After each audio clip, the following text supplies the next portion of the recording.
bunch of libraries for Wi-Fi, web servers, SPI, which is just serial peripheral interface. It's a pretty fast interface. He's got Wire, which I think is just I2C. It's just a fancy name for I2C.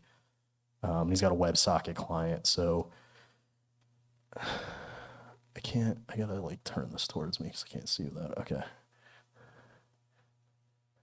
Yeah, so he's just got a whole bunch of setup. I mean, this is pretty hacked together because it's all in one file too.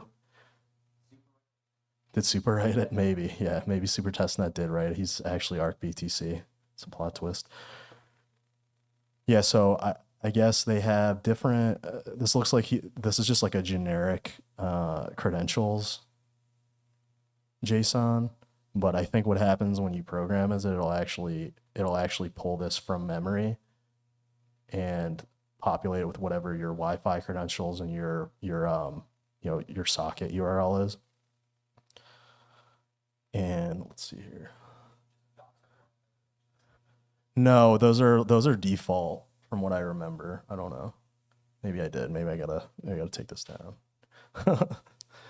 Is that can you read setup? I can't see. Yeah, we went.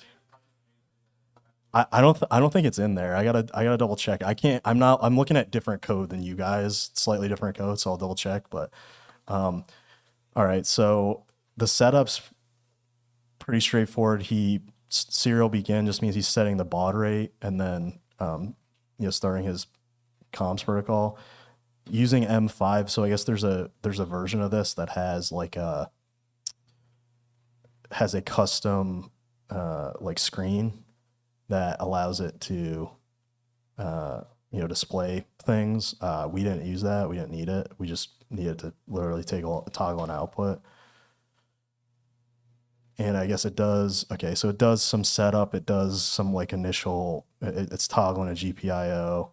It's checking to see if it's got this M5. Like most of this code honestly doesn't matter to us because we don't use the M5. Let's see.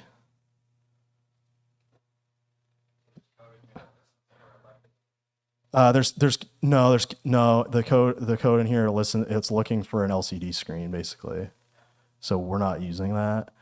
And so, okay, then, so that's like a bunch of setup, but then it's looking at the param file. So it's looking to set up, it's reading this JSON document. So I think it's just going to overwrite all that like, pseudocode we saw earlier. No, this is like honestly, the main thing it's doing is establishing a connection to the server with a WebSocket and reading the credentials to do so. So that's honestly probably like 90% of this code does. That's what all these JSON objects are about.